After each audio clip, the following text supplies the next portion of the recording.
Raríssimas, raríssimos e raríssimas, bom dia. René de Paula Júnior falando aqui no Radinho de Pilha, 4 de janeiro de 2024.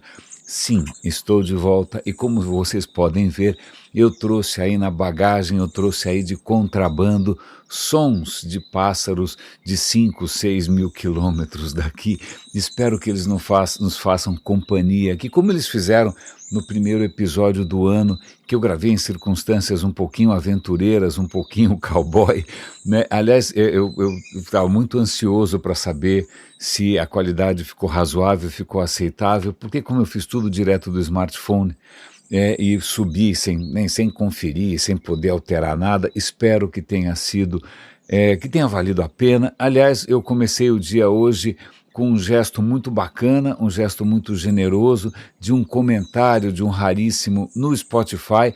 Eu não uso Spotify, então eu também não ouço podcasts pelo Spotify, mas acho que muita gente ouve. E eu não sabia, mas aparentemente o Spotify, ao final de um episódio de podcast, ele pode perguntar, né, para vocês o que vocês acharam, e uma pessoa respondeu, e eu fiquei bastante feliz, porque afinal, quando, né, eu faço essas iniciativas um pouco, sei lá, um pouco improvisadas, um pouco imprevisíveis, de gravar em circunstâncias não muito técnicas, né, a gente fica um pouco inseguro. Então aqui agradeço por esse gesto bacana. Eu acho que bacana pode ser uma boa palavra para o episódio de hoje. Vamos lá. Óbvio, a gente ficou aqui alguns dias sem se falar. Eu tentei me desconectar ao máximo possível do digital de uma maneira geral, né, ou pelo menos das redes.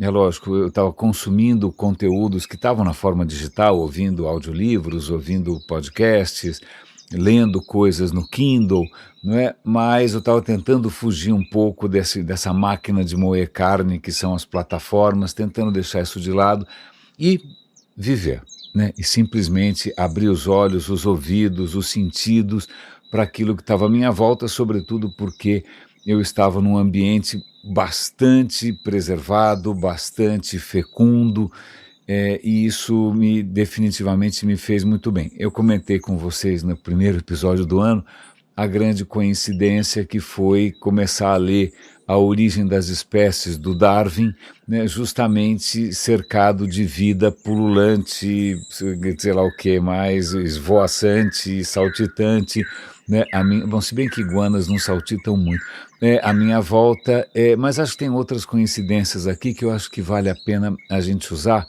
para começar bem o ano. Para começar bem o ano. Um produtor de conteúdo que eu admiro imensamente tem um canal chamado Veritasium. Eu acho que esse rapaz é australiano, eu nunca lembro o nome dele. Toda vez que eu vou, como sempre, eu vou dar o link aqui. O link está sempre na descrição do episódio.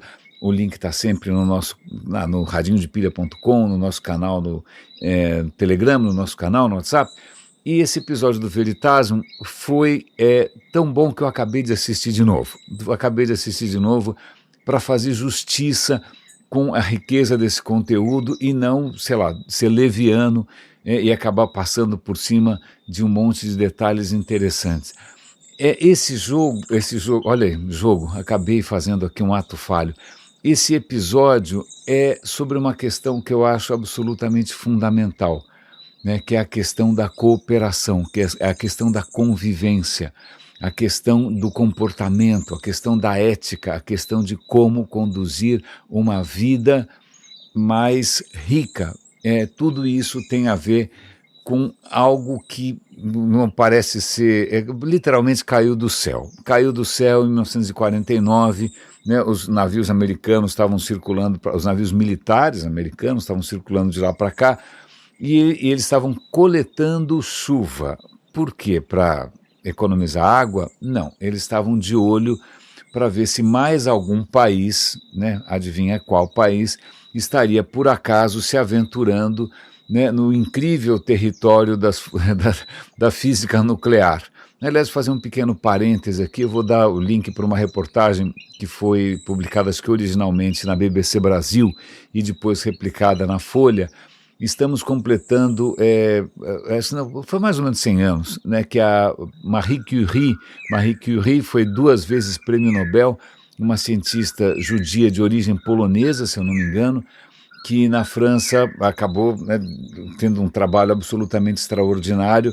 Ela é uma das pioneiras no estudo da física nuclear, da radioatividade, do uso médico da radioatividade. Vale a pena lembrar que quando ela descobre que existe uma coisa chamada raio-x e que isso pode ser usado para diagnosticar fraturas, estilhaços de... Ela cria, olha que coisa interessante, né, um cientista que realmente sai do laboratório. Ela cria unidades móveis de raio-x, né, na Primeira Guerra. O que ela faz? Ela consegue convencer o governo a fazer veículos equipados com raio-x, e ela mesma vai para o fronte, né, ajudar a curar, ajudar a salvar as vidas de soldados que muitas vezes, em outras circunstâncias, perderiam membros, morreriam, porque não dá para saber onde foi parar o raio do estilhaço. Agora, com a máquina de raio-x que a Marie Curie desenvolveu, você consegue salvar vidas. E aí essa reportagem é interessante, porque a Marie Curie veio para o Brasil há 100 anos, passou algumas semanas aqui, acho que uns 15 dias, se eu não me engano, passou por Rio de Janeiro, em primeiro lugar, depois São Paulo, depois BH, né, interessantíssimo, porque a sociedade brasileira, né, está vindo aqui uma francesa, vamos todas nos emperoar, emperiquitar, ou seja lá o que for, nos produzir todas com a última moda, e vem a Marie Curie com sempre o mesmo vestido horroroso, sempre descabelado, porque afinal ela é uma cientista e não estava tão preocupada assim com as modas de Paris. É muito interessante essa história. Por que eu estou contando essa história toda? Porque ela que consegue, inclusive, identificar 2 elementos químicos, se eu não me engano, ela identifica o polônium, que ela faz em homenagem, o nome é dado em homenagem à terra natal dela, Polônia, e também o elemento rádio.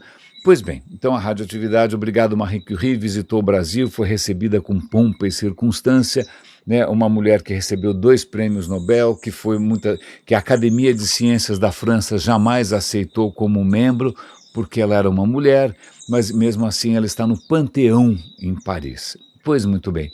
Mas os americanos estavam coletando água de chuva, né, e que percebem ali traços de 2 elementos radioativos que não deveriam estar ali na água da chuva. Por que não? Sei lá, a natureza tem tanta coisa. Acontece que elementos radioativos, eles não duram para sempre. Eles são radioativos justamente por causa disso. Eles são átomos tão gigantescos que eles não param em pé. Com o tempo eles começam a desmoronar. No que eles começam a desmoronar, eles liberam radiação e acabam se tornando outra coisa. Eles viram outro elemento químico, né? Então, elementos instáveis que liberam radiação, eles, depois de um tempo, eles acabam se convertendo em algum outro elemento. Por exemplo, urânio, se você esperar o suficiente, urânio vai acabar virando chumbo, né? Veja só a alquimia ao contrário. Pois bem, então eles detectaram ali elementos químicos que têm uma vida ou uma meia-vida bastante curta, de alguns meses, né? Não é que eles estavam ali desde os primórdios do Big Bang, como a água dos oceanos onde eles estavam, estão ali quase que desde o início do universo. Não, são elementos que, se eles estavam na água da chuva, é porque eles haviam sido criados recentemente, não tinha outra explicação possível. E se eles tinham sido criados recentemente, a única explicação plausível é que algum outro país tinha feito testes nucleares na atmosfera, tinha explodido bombas atômicas. E como naquele tempo, naquele momento, naqueles meses, os Estados Unidos estavam meio quietinhos, não tinham feito nenhum teste, a suspeita cai sobre a União Soviética. Os Estados Unidos descobrem que a União Soviética está desenvolvendo armas nucleares, e aí começa essa correria. O que a gente faz agora? A gente ataca os caras imediatamente antes que eles nos ataquem, a gente espera eles atacarem primeiro, ou ninguém...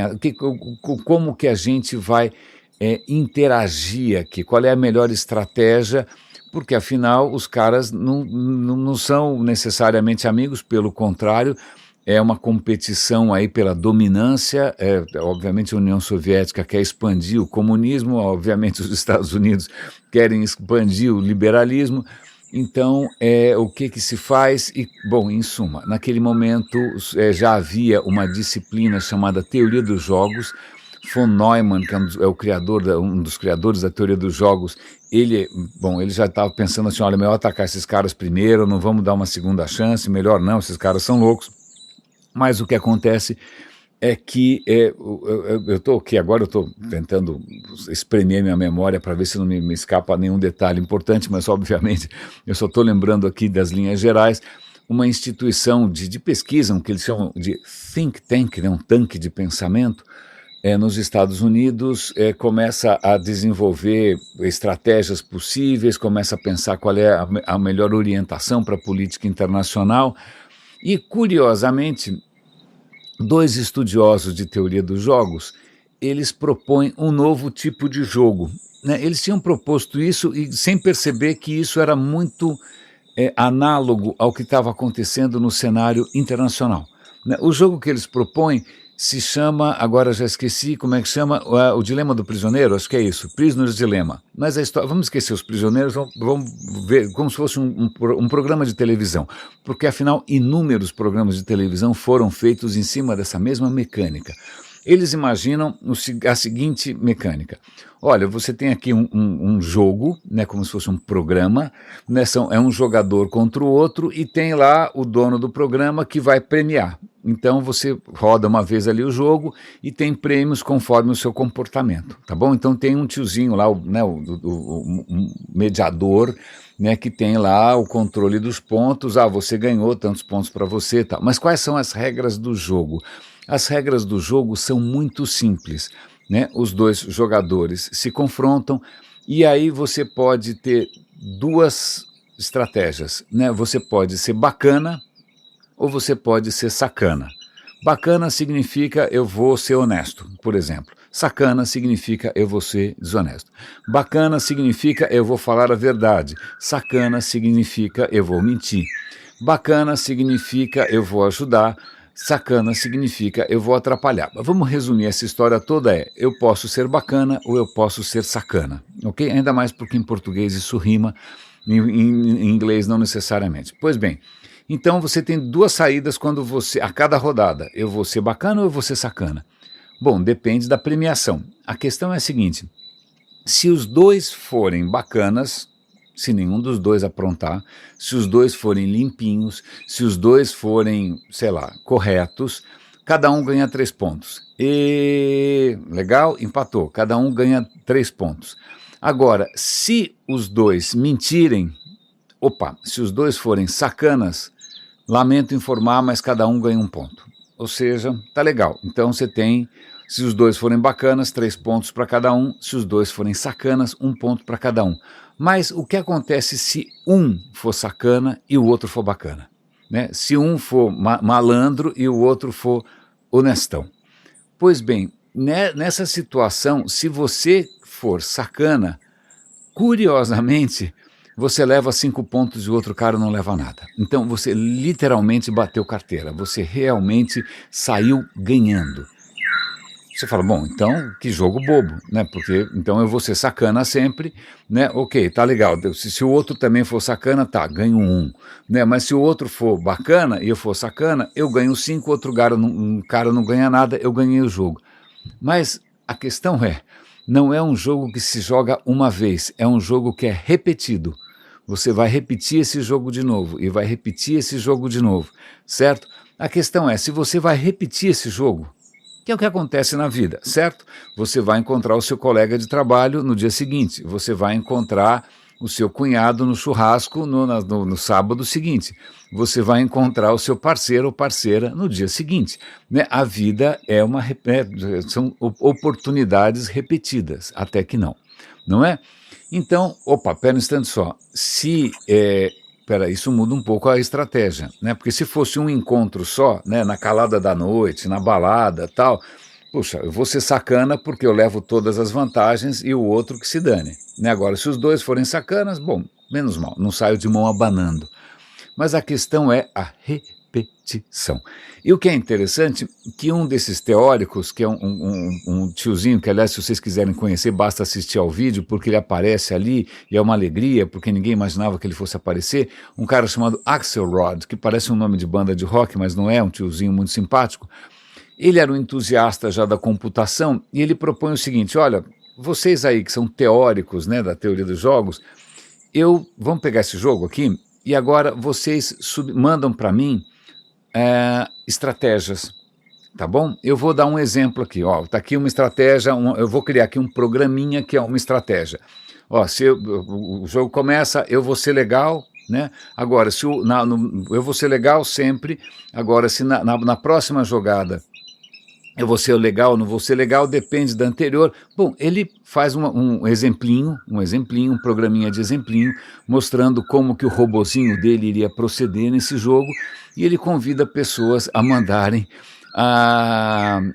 estratégias para, né, jogar esse jogo 200 vezes. Então o jogo vai ser repetido 200 vezes, certo? Certo. E aí submetem, acho que 14, se eu não me engano, estratégias diferentes, muito imaginativas, e uma delas aleatória, né? O comportamento do robô é completamente aleatório, cada hora ele faz de um jeito, vamos ver no que dá, certo? Certo. Então tinha robôs ali que me lembravam muito pessoas que eu infelizmente conheço, que é assim, o cara começa sacaneando e vai sacanear sempre. O cara que sempre sacaneia, ele vai ganhar, no final dessa competição, dessa maratona, ele vai se dar bem? Veremos. Então aí vai ter uma outra estratégia, que é o cara que não importa o que aconteça, ele é um cristão verdadeiro, ele sempre vai oferecer a outra face e ele vai ser bacana sempre, que para mim equivale a ser banana, né? Então tem o banana que sempre vai ser bonzinho, vai oferecer outra face. Bom, ele ganha no final, sim ou não? Suspense, ok. Agora tem uma outra estratégia, que é o olho por olho, dente por dente, que é assim, a gente começa sendo bacana, ok? Bacana, legal. Agora, se o outro for bacana, na próxima a gente continua sendo bacana, né? Se na próxima vez o nosso oponente também for bacana, a gente continua sendo bacana. Agora, se em alguma ocasião o nosso oponente for sacana, na próxima ocasião a gente vai ser sacana também. Ok? Ok. Agora, a gente foi sacana, a gente foi duro, não é? Agora, o que aconteceu com o nosso oponente? Se ele continuar sendo sacana, a gente continua sendo sacana, vai ser todo mundo sacana até o final dos tempos, ok? Ok. Mas caso o nosso oponente perceba que essa não foi uma boa ideia e volte atrás, e seja bacana, ok, a gente volta a ser bacana. É olho por olho, dente por dente, tá bom? Tem uma outra ali também, que o cara começa bacana, mas caso ele leve um chapéu, ele vai ser sacana para o resto da vida, ele jamais vai perdoar ninguém. Então tinha todos os tipos familiares, todas as pessoas que você já conheceu, todos os chefes, subordinados, fornecedores, né, motoristas no semáforo, todo mundo que você... Bom, mandaram várias estratégias, né, e botaram o quê? Para rodar uma contra a outra no computador, né? Fizeram um torneio digital, repetiram esse torneio 5 vezes para ver se de repente, né, se os resultados convergem ou se, sei lá, cada hora sai de um jeito, né, bastante possível. Aliás, eu vou fazer um parêntese aqui, uma questão que é extremamente, eu acho pelo menos extremamente interessante. É um outro canal de ciência, que é o Action Lab. Ele estava mostrando o seguinte: os cientistas... Eu contei essa história? Eu não lembro se eu contei, mas se eu não contei, vale a pena contar. Por que vale a pena, às vezes, repetir, né, a história toda para ver se os resultados se confirmam? Porque cientistas resolveram pegar um modelo do sistema solar, que a gente conhece relativamente bem, certo? O tamanho de cada planeta, de cada lua, etc, etc, as distâncias, as velocidades, a gente sabe mais ou menos como é que o sistema solar está funcionando. Vamos pegar as leis que a gente conhece da física, né? Vamos fazer uma simulação no computador e vamos fazer como é que vai ser, como é que o sistema solar vai se comportar nos próximos 5 bilhões de anos. 5 bilhões de anos é mais ou menos a idade do Sol, né? Então roda mais 5 aí para ver o que vai acontecer. Bom, ok, chegaram a uma conclusão, como é que o sistema solar vai estar daqui a 5 bilhões de anos, que beleza, as leis da física são realmente extraordinárias. Mas alguém falou, pera um instante só, a gente colocou as informações com um certo grau de certeza, né? A gente não tem uma fita métrica para saber exatamente a que distância está cada planeta. E se variar um pouquinho, o que acontece? Eles resolveram fazer um teste, que é pegar a distância de Mercúrio, que é uma porcaria de um planeta, né? O primeiro planeta mais próximo do Sol, né? Bom, um lugar miserável, tórrido, tá legal, vamos pegar a distância de Mercúrio, vamos variar um pouquinho, vamos variar por 0,3 de milímetro, tipo, mais ou menos assim, uma folha de papel. Então você pega a distância de Mercúrio, que deve ser quanto que dá até lá, não tenho a menor ideia, alguns milhões de quilômetros, aí você muda a distância por uma folha de papel e bota essa mesma simulação para rodar. Eu não preciso dizer que o resultado é completamente diferente. Ou seja, variações minúsculas nas informações. Elas produzem resultados completamente surpreendentes, não porque as leis não funcionam, não, as leis funcionam, mas acontece que em sistemas complexos, uma variaçãozinha minúscula vai produzir a longo prazo resultados que são realmente completamente inesperados. Mas vamos voltar aqui. Os caras rodaram 5 vezes o torneio e aí tem uma questão que é extremamente interessante. Vamos, para simplificar, chamar essas estratégias todas de bacanas versus sacanas. Como assim? Bacana é aquela que começa sendo bacana. Então, metade das estratégias começavam sendo bacanas, por coincidência. Metade das estratégias começava sendo sacana, ok? Ok. Então, você já tinha uma divisão de grupos, né? Aqueles cujo primeiro movimento é sacanear, outras cujo primeiro movimento é ser legal, ok? Ok. Adivinha, quando você bota um ranking, né, de quem pontuou mais, metade para cima, as metade que se você pega, divide pela metade ali, as 7 que se deram melhor, quase todas, sem essas, tem uma exceção só, quase todas são bacanas, né? As estratégias que começam sendo legais, sendo honestas, sendo corretas, sendo generosas, sendo colaborativas, elas vão vencer, né? As estratégias que começam sendo sacanas, elas inevitavelmente elas acabam pontuando menor. Uau, isso já é legal. A questão é qual foi a estratégia que pontuou mais. Porque tinha várias. Tinha uma ali que era malandra, sem mais nem menos, ela jogava de uma maneira inesperada, a outra, como eu falei para vocês, era vingativa, a outra tinha um monte de estratégias. Quem acabou vencendo, quem acabou pontuando mais contra todas as outras, foi a olho por olho, dente por dente, que funcionava mais ou menos assim. Você começa sendo legal até que a pessoa não é legal. Quando a pessoa não é legal, você também não é legal. Agora, se a pessoa voltar a ser legal, você volta a ser legal. Essa estratégia, pelo menos nesse contexto, rodando 200 vezes, ela é a estratégia vencedora. O que já eu acho interessante. O que é curioso, que os próprios teóricos ali reconhecem, que essa é uma estratégia que parece um pouco arcaica, né? Porque quando a gente vai aprender sobre, sei lá o que, religião, ética, essa história do olho por olho parece pena de talião, parece algum tipo de sistema cruel, algum tipo de comportamento bárbaro, primitivo, que teria sido substituído pelo cristianismo, que é baseado no perdão, né? Amar ao próximo, né? Mas veja que curioso, na hora que você bota para rodar, essa que realmente, mas até que não é tão cruel assim, porque se o cara volta a se comportar direito, você trata ele legal de novo, ponto. Né? Se ele não volta a se comportar direito, você continua tratando o cara mal. Né? Ela pontua sempre. É interessante porque o próprio Axelrod, ele tinha fornecido como exemplo uma estratégia que era um pouquinho mais, muito parecida com olho por olho, mas ela era um pouquinho mais generosa. Né? Você começava bacana até o cara sacanear. Se o cara sacaneou uma vez, você continua sendo bacana, você dá um voto de confiança. Né? Agora, se o cara sacanear a segunda vez, aí você sacaneia também. Então, o que ele percebeu? Se ele pegasse esse olho por olho generoso, né, e colocasse na competição, ele não tinha colocado porque afinal era só um exemplo, né, ela vencia, pelo menos nesse contexto. Então quer dizer que vale a pena então fechar o olho uma vez, né, a gente perdoar uma vez, mas só uma vez, uma segunda não, né? Então, então tá bom, vamos fazer o seguinte, agora que a gente já entendeu aqui como a coisa funciona, vamos fazer um segundo torneio com algumas pequenas mudanças, né? O número não vai ser exatamente 200, o detalhe disso não vem ao caso, mas é interessante, assistam ao vídeo se vocês tiverem curiosidade. Tinha umas pequenas mudanças, dessa vez mandaram 3, 4 vezes mais estratégias, inclusive a olho por olho, inclusive o olho por olho generoso, bota para rodar e vamos ver o que dá. Adivinhem o que acaba acontecendo, é uma confirmação com algumas variações do primeiro caso. As estratégias vencedoras começam sendo bacanas, as estratégias sacanas, elas sempre pontuam menos, ponto. Né? Lugares onde todo mundo é sacana, a coisa não vai para frente. Não é? Mas a coisa não para por aí, a coisa não para por aí, porque o Axelrod começou a tentar enxergar nisso algum padrão, não é? Ele enxerga nisso um padrão que é o seguinte, olha, aparentemente o segredo aqui é, em primeiro lugar, vale a pena ser bacana, ponto, comece sendo bacana.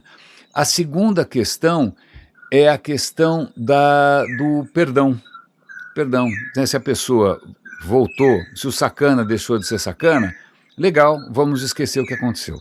Né? Então não vai ter uma memória para sempre, o cara não vai ser condenado à morte, não vai ser banido. Né?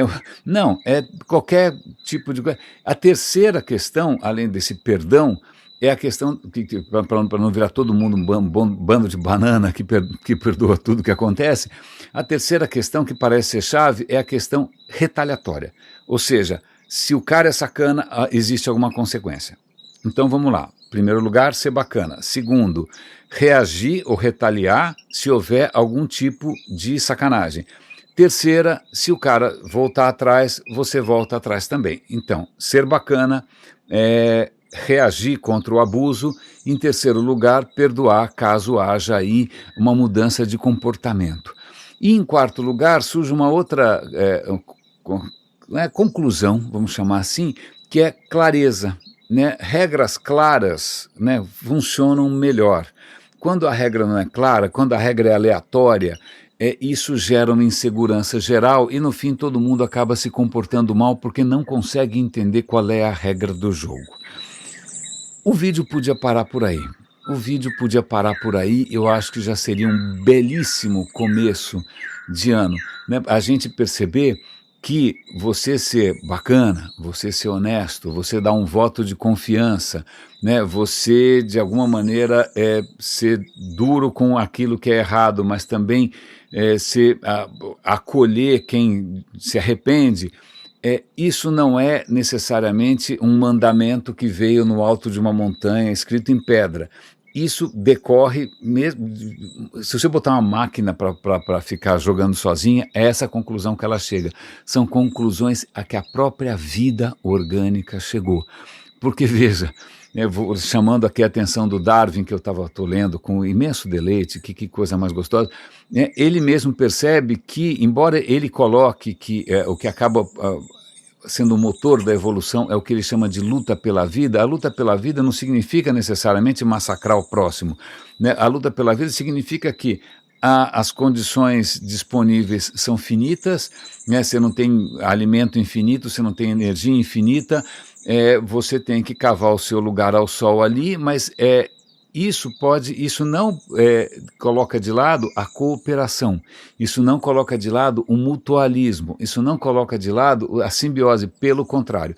Espécies que aprenderam a colaborar, a se complementar, a criar dependências em jogos em que as duas ganham, essas são as vencedoras no jogo da evolução. Então é legal a gente voltar a rever Darwin, porque Darwin, infelizmente, foi usado de maneira tosca por muitas, tanto pela esquerda quanto pela direita, quanto totalitarismo ou não, como se ele fosse a chave ou uma justificativa, né, para aquela coisa impiedosa, sei lá o que, selvagem. Não é. A última coisa que Darwin leva você a acreditar é nessa selvageria. Pelo contrário, ele vai perceber justamente a complementaridade, a colaboração, a complexidade, a interdependência das coisas vivas. Ok.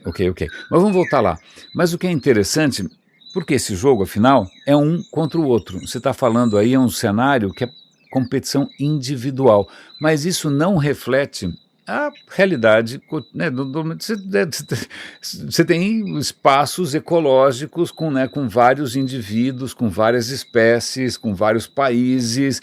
O jogo é um pouco mais complicado do que uma disputa num jogo de televisão. E o que eles mostram ali por simulações de computador é o seguinte: não existe estratégia vencedora no vácuo, ela é vencedora de acordo com os oponentes que você tem, né? Se você coloca uma estratégia, essa do olho por olho, para jogar contra uma única outra estratégia X, que agora eu já esqueci qual que é capaz que isso gere um empate em que um sacaneia o outro sacaneia um sacaneia o outro sacaneia um, isso até o final dos tempos e ninguém sai do lugar, né? Que fica aparecendo eleição no Brasil, eleição nos Estados Unidos e tal. Se você pegar o olho por olho e também fizer jogar contra uma única estratégia, que é a estratégia, se não me engano, malandra, o que acontece é que os dois vão se sacaneando mutuamente até o final dos tempos, né? O que também é extremamente empobrecedor, né? Então, a estratégia, a conclusão que a gente chega desse campeonato é que se você tiver várias estratégias, né, jogando entre si, algumas vão vencer e vão preponderar, mas depende contra quem elas estão jogando, certo? Certo. E aí eles imaginam aí, para deixar isso um pouco mais interessante, imagina que de repente você é um indivíduo bacana que por acaso foi trabalhar numa empresa que só tem gente sacana. Pergunte-me como eu sei. Não é? E aí o que acontece, você está frito. Simples, você pode ter a estratégia que você quiser. Mas como você está cercado de gente que é inevitavelmente sacana, então você está frito. Mas e se, ao invés de ser só você bacana sozinho, você tiver um pequeno núcleo de pessoas bacanas num mar de pessoas sacanas? O que as simulações de computador mostram esse pequeno grupo, esse núcleo de pessoas bacanas, eles vão interagir entre si, eles vão ganhar cada vez mais e eles vão acabar se preponderando. Então, um pequeno núcleo de pessoas bacanas, isso começa a se expandir e isso acaba dominando a cena. Então, isso explica por que, sem nenhuma intervenção divina, sem nenhum anjo, arcanjo, querubim, ou seja, o que for, né, a cooperação acaba preponderando no mundo que nos cerca, né? Você tem espécies colaborativas, você tem espécies que são mutualistas, porque simplesmente funciona melhor do que mata-mata, né? Você acaba tendo, quando você tem o tempo a seu favor, quando você repete as interações, o que acaba preponderando naturalmente é a postura bacana. E é lógico, isso não basta para resumir o mundo, porque tem mal entendido. Às vezes você faz um gesto bacana, a pessoa interpreta como um gesto sacana, ela vai retaliar em cima do que ela achou que fosse sacana, e como é que a sua estratégia você pode simular isso no computador. E é isso que eles fazem. Vamos fazer aqui um joguinho em que de tempos em tempos a ação de um dos jogadores é mal interpretada, né? O que acontece? Qual é a estratégia vencedora se de vez em quando tem mal entendido? Adivinha, o que eles acabam fazendo como estratégia vencedora caso exista algum ruído na comunicação, caso de vez em quando alguém interprete as coisas errado, você deve estar pensando provavelmente em relações, irmãos, trabalho, etc. e tal.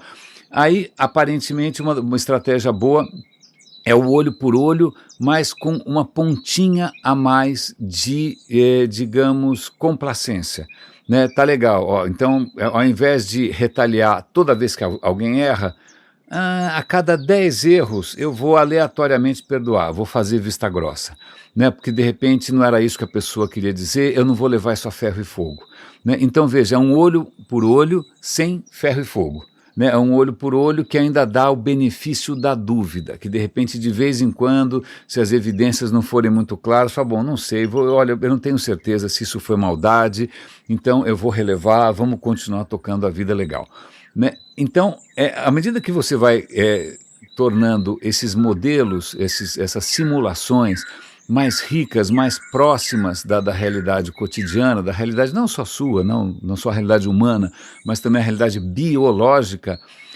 adivinha o que aparece de novo? A cooperação é a melhor estratégia. Qual é a regra da cooperação? É ser banana? Não preciso falar de 2000 anos de história recente para ver que essa não é uma regra que aparentemente leva a lugar nenhum, não é? Mas eu achei isso absolutamente genial. Genial porque mesmo no momento em que, voltando para os russos e americanos, né, para a União Soviética e para os Estados Unidos, eles chegam numa uma constatação de que isso está virando uma insanidade. Eles já tinham gasto o equivalente a 10 trilhões de dólares com armas que só servem para, obviamente, provocar morte, dor, né, e botar o planeta em risco. Eles chegam à conclusão, cara, isso é uma insanidade, vamos começar a desarmar essa história, vamos começar a cooperar, vamos começar a confiar, vamos começar a dar um pouquinho mais de confiança, e começa um gradual desarmamento, né? Você vai desmontando essas máquinas ridículas de guerra, e é isso que vem acontecendo. É lógico, aí surge o completo cretino da Coreia do Norte, vai surgir um completo maníaco na Rússia, que é o Putin. Surgem esses personagens do nada e vão tentar jogar esse jogo estúpido de ser sacana, sem mais nem menos. Mas eu gostei. É legal ver que, de repente, existem, sim, boas diretrizes para inspirar, né, o nosso comportamento, para a gente, eventualmente, repensar a maneira como a gente interage. Eu acho que dos elementos chaves aqui é a gente lembrar que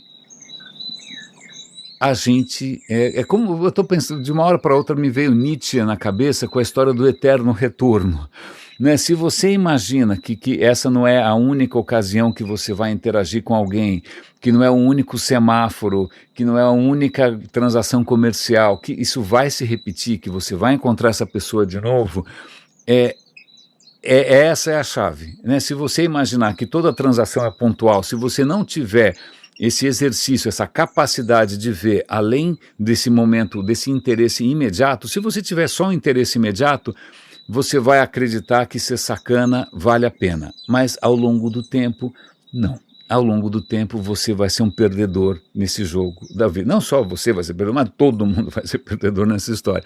Na hora que você percebe que estamos todos conectados, todos dependemos uns dos outros, né? Estamos todos no mesmo barco. Esse barco, por acaso, se chama um planeta, que por acaso se chama Terra, e não tem para onde escapar, né? Talvez isso devesse fazer com que a gente parasse de ser completamente míope e achasse que vale a pena ser indelicado num comentário na internet, trollar alguém no Twitter, né, fazer ghosting com alguém no WhatsApp, ou seja, o que for, porque, cara, não, é lógico que pensando um pouco, existem algumas doutrinas religiosas, não só o espiritismo, mas acho que qualquer uma que envolve reencarnação, que gamifica né, a existência, porque falou, olha, se você for mal nessa vida aqui, na próxima vai ter algum tipo de retaliação, né, colocando essa contagem de pontos numa escala estranha, que é uma escala, ó, na próxima vida, ou na outra vida, no final de não sei quantas vidas,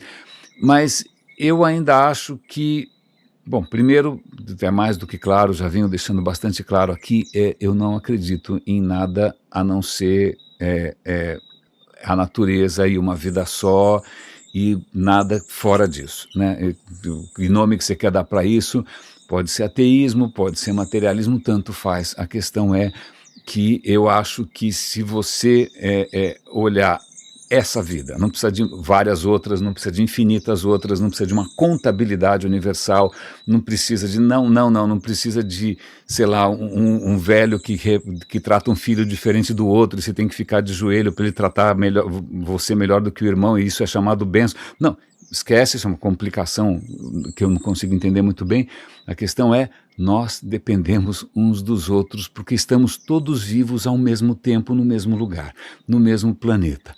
Né? A vida não precisa imaginar uma gamificação para vidas futuras, não, a vida agora, a vida cotidiana, a sociedade, né? Os ecossistemas, a saúde do planeta depende justamente da gente de cair a ficha que a estratégia mais adequada é colaborar. Não ser banana, obviamente, isso, né, eu acho que esse vídeo é uma boa demonstração que é a história de ser banana e perdoar tudo e fechar os olhos e ser complacente e imaginar que em alguma vida futura alguém vai julgar isso e vai punir, é esperar um pouco demais, né? Mas, ao mesmo tempo, essa questão do benefício da dúvida, levar em conta que você pode estar interpretando mal, né, uma atitude que você tem que, caso a pessoa mude de comportamento, você volta a ser uma pessoa cooperativa de novo. É muito legal você ver a vida justificando a si própria, né? Você vê a cooperação se justificando a si própria, né? Essa ética da natureza, da colaboração, dos ecossistemas, da interdependência, da complexidade, ela não precisa de mais nada, ela se prova sozinha. Aliás, tem até uma coisa curiosa. Eu sei que eu comentei com vocês que esse audiolivro que eu estou escutando, A Origem das Espécies, do Darwin, está sendo lida pelo Richard Dawkins, que é o autor de um livro muito popular, pelo menos para quem gosta de ciência, chamado O Gene Egoísta, dizendo que, na verdade, quem está competindo não são os indivíduos, quem está competindo são os genes, porque o gene, ele nem sabe que existe um organismo, ele só está interessado na sua própria duração ao longo do tempo, na sua própria perpetuação. Mas o que é interessante, tem um artigo bastante, que eu acho bastante provocativo, mostrando que cientistas pegaram genomas completos de uma série de micro-organismos, já eu não vou lembrar aqui os números, pegaram não sei quantos, sei lá, centenas de bactérias, e fizeram a genealogia completa, pegaram todos os genes para tentar entender, pera um instante só, né, a evolução, as mutações que acontecem, né, a cada geração, aquilo que acaba provocando a evolução, elas são completamente aleatórias, sim ou não? Mas eles estão percebendo que a vida, aparentemente, tudo indica que a vida tenha descoberto maneiras de escapar um pouco da coisa 100% aleatória. Então, tudo indica que existe uma certa previsibilidade dessas mudanças, porque a natureza teria devagarinho construído alianças. Então, se você tem alguns genes, eles vão favorecer a mutação de outros genes e vão tentar controlar outros. Então, os genes não estão sozinhos, até os genes colaboram, até os genes são interdependentes, né? A vida devagarinho, por conta própria, foi criando, isso sou eu aqui viajando na maionese, vou dar o link, acho que é um paper na Nature, ela descobre maneiras de escapar um pouco da coisa absolutamente mecânica e aleatória, para usar isso a seu favor, para direcionar a evolução de maneiras que sejam mais interessantes, né?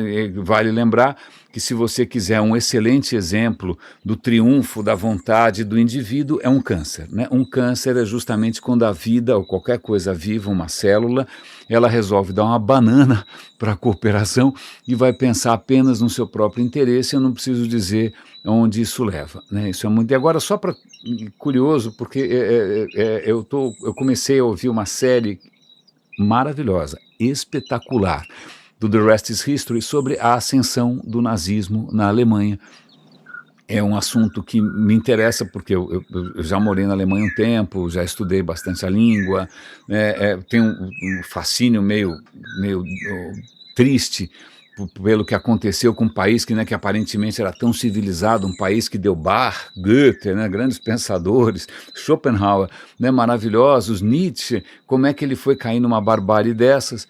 Mas tem várias coisas que são bastante perturbadoras. Acho que primeiro, acho que foi a primeira vez que eu entendi um pouco do que era a Noite dos Longos Punhais, acho que é esse o nome. O que acontece é que o nazismo, quando surge, ele obviamente não é homogêneo, né? Ele está em cima de algumas ideias de Jerico, de raça, de superioridade e tal, mas, aliás, um parêntese, num dos episódios, o apresentador, ele lê um trecho, ele, até então, toda vez que ele lia alguma fala, ele reproduzia alguma fala de algum nazista, ele fazia um sotaque alemão de sacanagem.